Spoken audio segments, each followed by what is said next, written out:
नमस्कार दोस्तों, स्वागत करता हूं आपके अपने YouTube चैनल जिसका नाम है महात्मा बुद्धा कोर्स।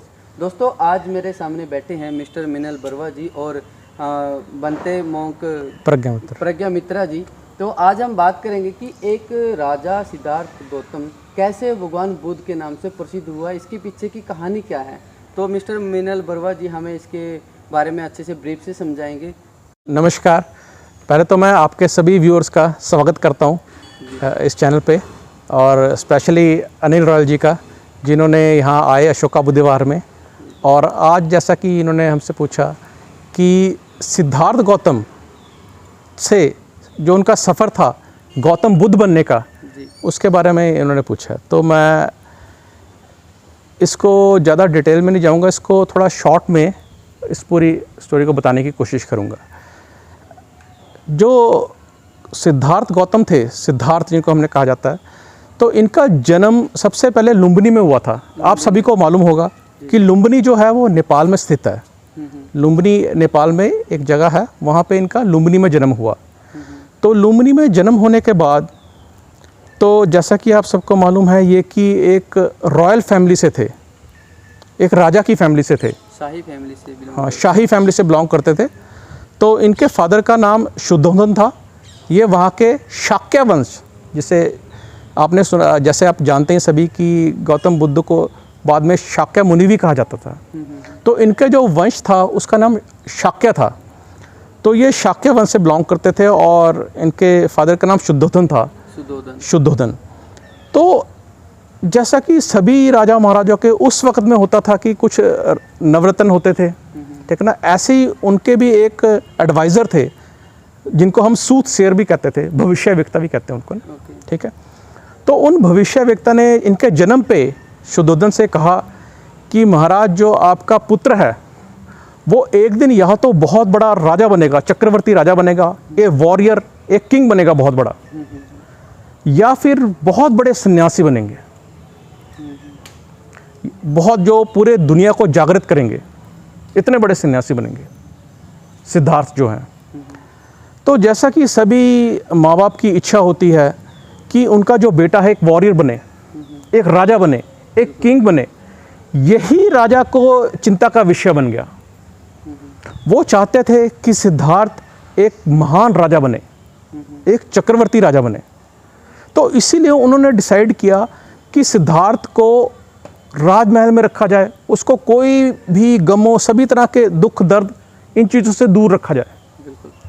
उन्होंने क्या किया, उनको सिद्धार्थ गौतम को बचपन से ही आइसोलेट कर दिया एक राजमहल में, यानी कि दुख तकलीफ और दर्दों से बिल्कुल ही दूर कर दी, और सब भोग विलास, सारी सुविधाएं उनको प्रोवाइड कर दी राजा के महल के अंदर सिद्धार्थ को उन्होंने।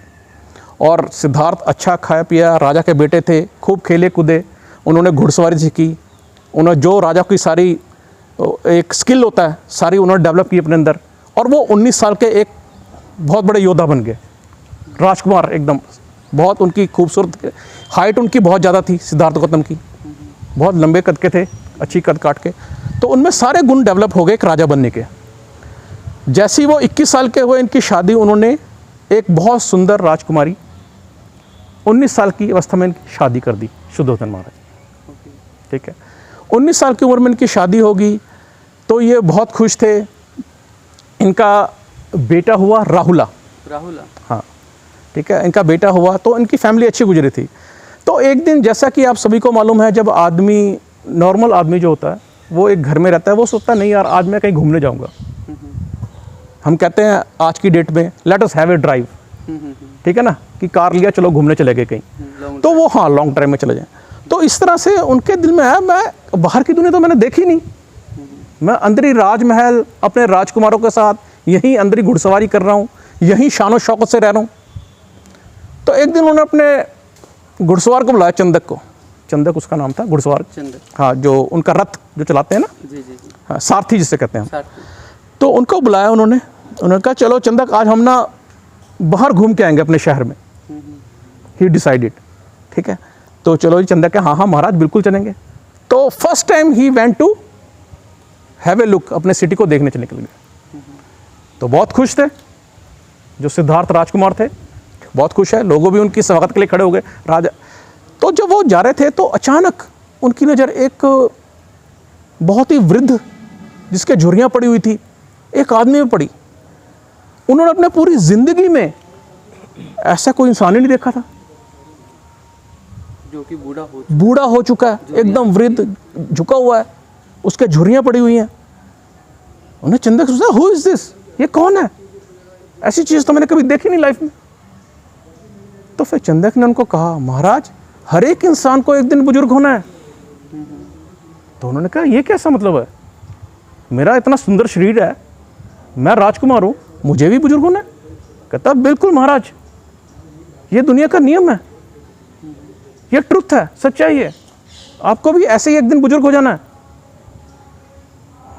उनको बड़ा एकदम से झटका सा लगा कि मैं भी किसी दिन ऐसा हो जाऊंगा बुजुर्ग। तो वो सोच में पड़ गए।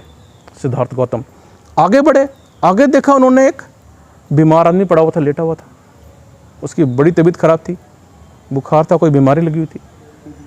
उसने पूछा, चंदक ये क्या हुआ इस आदमी को, ये क्यों पड़ा हुआ है? कहता, महाराज ये बीमार है, इसको बीमारी लगी है।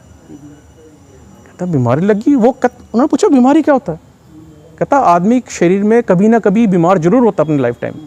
तो ये बीमार हो गया, जैसा कि आजकल भी होता है, कई तरह के बीमारियां हैं, वायरस आ रहा है, कैंसर है, इस तरह की बीमारियां आती रहती हैं। कहता, चंदक मैं भी बीमार हो जाऊंगा एक दिन? कहता, बिल्कुल महाराज, लाइफ टाइम में हर एक आदमी बीमार होता ही उम्र के हिसाब से।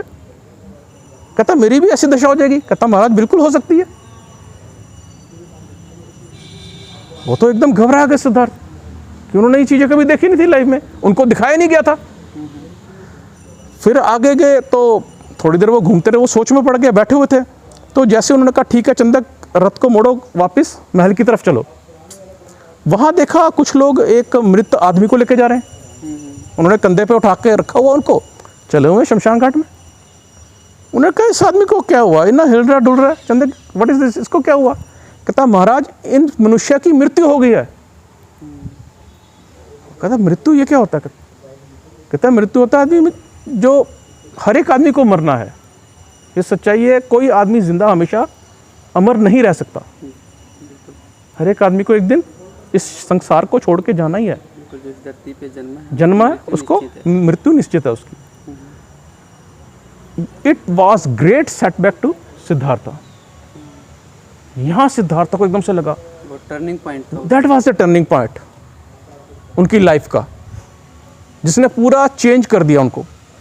उन्होंने सोचा, क्या मेरे को बीमार भी होना है, बुजुर्ग भी होना है, और एक दिन मर जाना है? कहता, फिर ये सुख सुविधा किस चीज की? कहता, ये जो मैं लाइफ जी रहा हूँ, घोड़ों में घूम रहा हूँ, जो विलासिता की जिंदगी में राजमहल में गुजार रहा हूँ, जब ये खत्म ही हो जाना है तो फिर इसका क्या फायदा लाइफ का? वो आ गए अपने महल में और ही स्टार्टिंग कॉन्टेम्पलेटिंग हिमसेल्फ। अंदर उनके दमन शुरू हो गया, मतलब कि अंदर ही अंदर घुटते जा रहे। हाँ, जा रहे थे कि क्यों हुआ, ये कैसे होता है, ये क्या लाइफ क्या है, आदमी क्यों जन्म लेता है, क्यों मरता है, ये उनके अंदर चलना शुरू हो गया। और उनके ये दिल में आ गया कि मुझे इस सत्य की खोज करनी है, हर हालत में, कैसे भी हो मुझे इस सत्य की खोज करनी है कि आदमी क्यों जीता है, क्यों पैदा होता है, कहाँ से पैदा होता है, कहाँ जाता है मरने के बाद, क्योंकि इसका उत्तर किसी के पास नहीं था। तो उन्होंने एक बार सोचा कि मैं राहुला और अपनी वाइफ को छोड़ देता हूँ और सत्य की खोज पे निकल जाता हूँ। लेकिन फिर सोचा, उन्होंने उनका चेहरा देखा, उनको लगा नहीं, अभी ये सही टाइम नहीं है। लेकिन 28 की जब उम्र हुए, कुछ साल हो गया, थोड़ा राहुल बड़ा हो गया, फिर एक दिन वो सत्ता की खोज पे निकल पड़े। कई आश्रमों में गए, कई योगियों के पास गए, कई साधुओं के पास गए, कई संतों के पास गए। 6 साल तक भटकते रहे। उन्होंने सारा घर गुर सब छोड़ दिया, एकदम सिंपल लिबास में आ गए योगी वाले में। उस टाइम आपको हैरानी होगी कि भारत में 1800 तरह के आश्रम और हिंदुज़म में जो शिक्षाएं होती, योगी क्रियाएं वगैरह, वो थी। इतनी ज़्यादा। तो उन्होंने इतनी कम उम्र में 6 साल के अंदर उन्होंने सारी योगी क्रियाएं, सारे ग्रंथ, सब कुछ पढ़ लिया। हिंदू वेदों को उन्होंने पूरा याद कर लिया। लेकिन जो वो जानना चाहते थे कि आदमी क्यों पैदा होता है, क्यों कहाँ जाता है, क्यों मृत्यु होती है, उसका आंसर उसको नहीं मिला उन वेदों में। वो बहुत परेशान हो गए कि मुझे जो मैं जानना चाहता हूँ मैं खाना नहीं खाया, व्रत रखे, साधु के पास बैठा, 6 साल से कठोर तक अपने आप को, शरीर को कष्ट दे रहा हूँ, लेकिन मुझे तो अभी भी पता नहीं चल रहा कि मुझे कहाँ जाना है, सत्य क्या है, लाइफ क्या है, क्यों हम जिंदगी जीते हैं, क्यों जन्म लिया और मैंने क्यों मरना है, इसका रीज़न क्या है। फिर उन्होंने एक दिन डिसाइड किया ऐसे तो कुछ पता नहीं चलेगा। देन ही डिसाइड कि मैं अब ना चलता जाऊंगा, रुकना नहीं मैंने। उन्होंने चलना शुरू किया। उस वक्त साधु होते थे कि जैसे आजकल के साधु होते हैं, बैठ जाते हैं, भाई खाना भी खिला दो, ये खिला दो, ठीक है ना। तो उस टाइम को जो साधु थे ना वो बड़े डिवोटेड थे। उनको लोगों ने अगर खाना दे दिया, भिक्षा दे दी, ठीक है, नहीं तो वो चलते जाते थे। ये सिस्टम था एक उस टाइम प्रोसेस। तो इन्होंने, बुद्ध ने सोचा कि नहीं अब बहुत हो गया, सिद्धार्थ ने सोचा, तो वो निकल पड़े पैदल, शहरों के पास से जा रहे हैं, गांव में जा रहे हैं, एकदम हड्डियां निकल आई शरीर का, सारा मांस सूख गया, अंदर की हड्डियां तक दिखने लग गई, इतनी कमजोरी होगी। कोई बीच में खाना देता तो खा लेते थे। फिर ये चलते चलते चलते गया पहुंचे, जिसे आज कहते हैं ना बिहार, उस टाइम इसको हाँ मगध कहते थे, मगध का राज्य होता था। तो ये बिहार के गया के पास पहुंचे। वहाँ एक नदी बहती है, निरंजना नदी। निरंजना नदी बिहार में एक पास है नदी गुजरती है जिसका नाम है निरंजना नदी।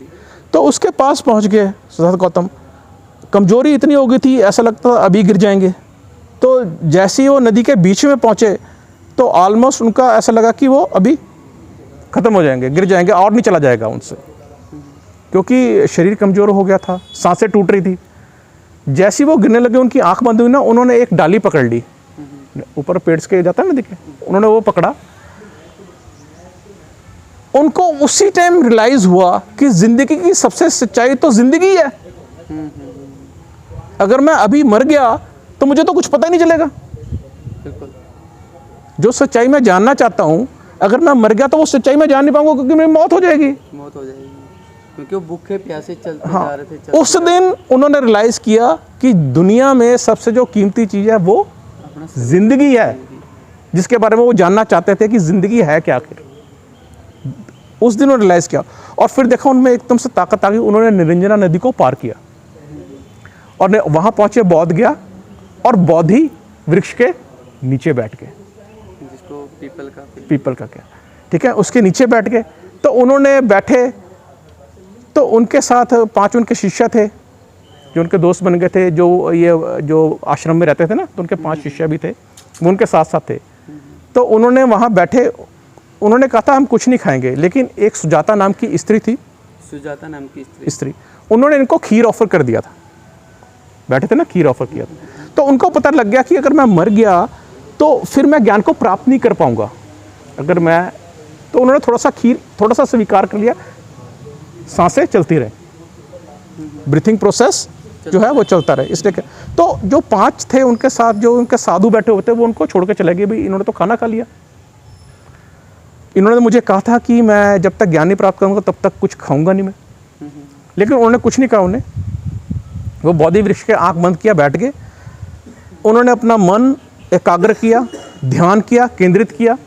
आपको ये पता होना चाहिए, जब आपका ध्यान केंद्रित हो जाता है तो एक चुटकी, 1 सेकंड ही बहुत होता है ज्ञान प्राप्त करने के लिए। सही बात। और उस दिन बोधि वृक्ष ने उनको रात को 2 बजे ज्ञान प्राप्त हुआ और सम्यक बुद्धा बन गए। मतलब कि रात के 2 बजे, हाँ 2 बजे बनते, तो उनको ज्ञान प्राप्त हुआ और वो सम्मासम बुद्ध बन गए। उनको सारी दुनिया का पता लग गया कि मोक्ष क्या होता है, कब क्या आता है, कौन क्या करता है, सब कुछ उनको ज्ञान प्राप्त हो गया उनको, जिसे कहते हैं इनलाइटन।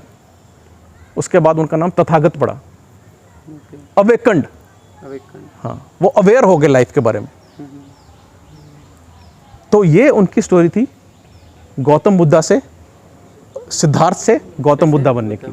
हाँ। तो दोस्तों, मिनल जी ने बहुत साधारण शब्दों में, बहुत आसान तरीके से और बहुत ही शॉर्ट टाइम में हमें भगवान बुद्ध के बारे में जानकारी दी कि गौतम एक राजा का लड़का कैसे भगवान बुद्ध के रूप में निखर के आए। तो दोस्तों, मिलते हैं नेक्स्ट वीडियो के अंदर, तब तक के लिए नमस्कार, जय हिंद, सत श्री अकाल। नमस्कार।